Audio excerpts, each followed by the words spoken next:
Assalamualaikum warahmatullahi wabarakatuh. Wahai saudara-saudaraku yang dimuliakan oleh Allah Subhanahu wa taala, dengan Islam dan iman, dengan menjadi umat Nabi Muhammad sallallahu alaihi wasallam yang selalu berseru kepada umatnya, alaikum bil jamaah, fa inna yadallahi ma'al jamaah. Selalulah kalian bersama kelompok yang terbanyak, sebab pertolongan Allah Subhanahu wa taala senantiasa akan menyertai kelompok yang terbanyak. Juga Nabi Muhammad SAW berwasiat kepada umatnya semua, irhamu man fil ardi, yarhamkum man fis sama. Sayangilah seluruh penduduk bumi, niscaya Allah akan menyayangi kalian. Juga Nabi Muhammad SAW menyatakan ketika berhadapan dengan Ka'bah, ma'a'zamuki wa ma'a'zamu hurmatiki, walakinna hurmatal muslim a'zamu minki. Wahai Ka'bah, alangkah agungnya engkau, alangkah mulianya engkau, tapi kemuliaan seorang muslim lebih agung daripada engkau. Wahai saudara-saudaraku yang dimuliakan oleh Allah Subhanahu wa taala, Allah Subhanahu wa taala menurunkan perintah dan larangan. Perintah terbagi dua, ada yang bersifat wajib, ada yang sunnah. Ada yang bersifat wajib, ada yang bersifat sunnah. Larangan ada yang bersifat haram, ada yang bersifat makruh.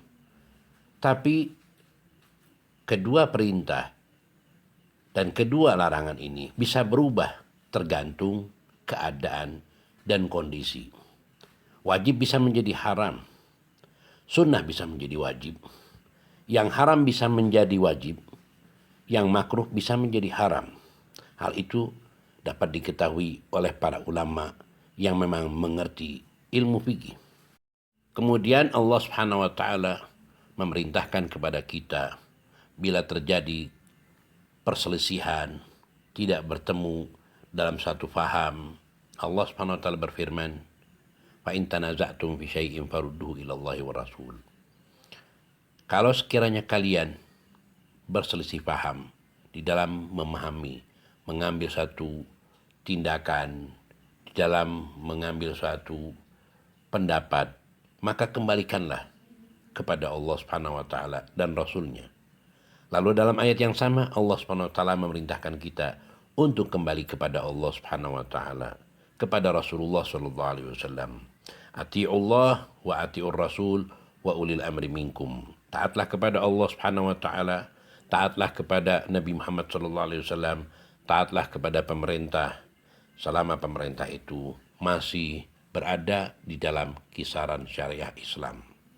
Para ulama memandang bahwa apa yang dilakukan oleh pemerintah kita sesuai dengan syariat Islam, di mana pemerintah melalui MUI mengeluarkan pernyataan melarang melaksanakan sholat Jumat dan berjamaah atau mengadakan walimah, tahlilan dan sebagainya yang mengumpulkan orang banyak di area yang memang sudah diyakini secara mutawatir, diyakini melalui informasi para pakar, dokter-dokter yang ahli, yang memang orang-orang yang dapat dipercaya bahwa area tersebut berbahaya dan telah terkena virus corona. Maka sholat Jumat yang tadinya wajib bisa dinyatakan haram. Sholat berjamaah yang tadinya sunnah bisa dinyatakan haram. Karena Islam menjaga kesehatan, bukan hanya karena virus corona, tapi disebabkan hujan saja. Kalau itu hujannya lebat, maka tidak wajib sholat Jumat. Kalau misalkan ada lumpur yang mengotori badan kita, lumpurnya banyak, tidak mewajibkan sholat Jumat. Atau kita sakit, maka tidak wajib sholat Jumat. Islam sangat menjaga kesehatan kita. Ini bukan masalah hujan, bukan masalah lumpur, bukan masalah sakit yang kemudian lambat sembuhnya. Ini masalah kematian. Dan ingat, informasi tentang bahayanya virus corona itu mutawatir, baik dari kalangan muslimin maupun bukan. Peristiwa masalah virus corona ini belum pernah terjadi sepanjang sejarah manusia dari semenjak Nabi Nuh ala nabina wa alaihi salatu wassalam.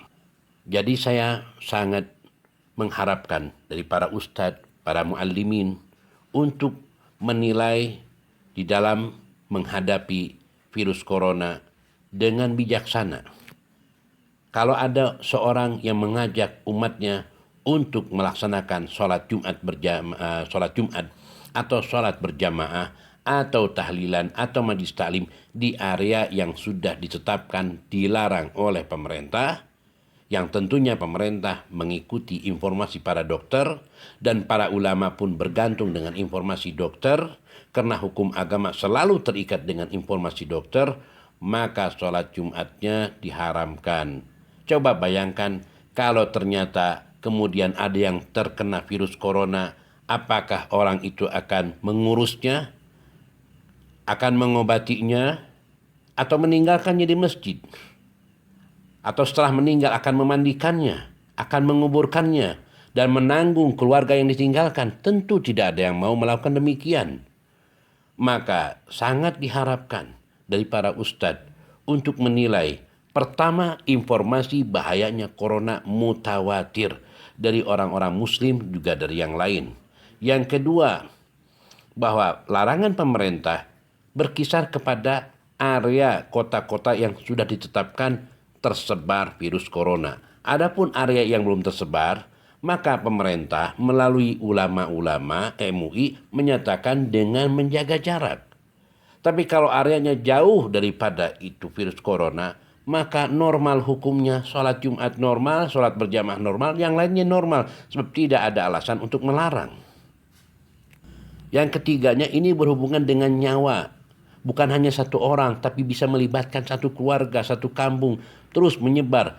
Sejarah sudah menjelaskan demikian dengan panjang lebar. Jadi kita harus kembali kepada hadis Nabi Muhammad SAW yang menyatakan la darar wa la dirar. Dan firman Allah Subhanahu wa taala, wala tulqu bi aydikum ila tahlukah. Kemudian akhir daripada kalimat ini, satukanlah kalimatnya. Insya Allah dengan bersatu Allah tidak akan menyalahkan kita. Tapi ketika berpencar dan kelompok yang terbanyak salah, itu tidak mungkin. Ini doa Nabi Muhammad SAW, kelompok yang terbanyak umat Nabi Muhammad pasti yang benar. Sepanjang sejarah demikian. Tidak mungkin kelompok-kelompok orang-orang yang sedikit yang benar, yang lainnya salah masuk neraka karena tidak melaksanakan sholat Jumat. Jadi mohon sekali lagi, pertimbangkan dengan baik. Saya ulangi sekali lagi. Virus corona bahayanya mutawatir. Kedua, daerah-daerah yang sudah terkena virus corona harus dijauhi. Yang ketiga, jangan lepas daripada jamaatul muslimin. Yang keempatnya terakhir, kita selalu bantu orang-orang yang memang terkena virus, juga orang-orang yang berjuang di dalam mengobati atau menangani korban-korban virus corona. Semoga Allah Subhanahu wa taala menjadikan virus corona sebagai satu hikmah yang dapat menyatukan hati kita, badan kita, pikiran kita di sisi Allah Subhanahu wa taala. Wassalamualaikum warahmatullahi wabarakatuh.